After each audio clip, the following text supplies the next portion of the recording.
तुम्हारे रवैये की तरह तुम्हारी पसंद भी जल्दी बदलती है अफसुन। तुमसे ही सीखा है आमिर साहब, तुमसे ही। अच्छा, वाकई तुमने मेरे रवैये में ऐसा कौन सा फर्क देखा, जरा बताओ मुझे।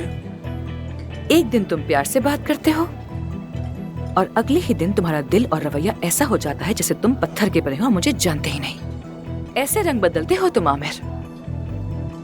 अगर ऐसा ही है तो ऐसा ही सही। तुम्हारी पसंद और तुम्हारे रवैये को समझना तो नामुमकिन है, और तुम्हारे उसूलों को भी।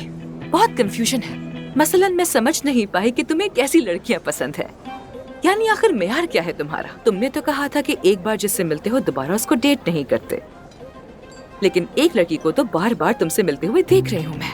वैसे काफी समझदार हो तुम अफसुन साहिबा।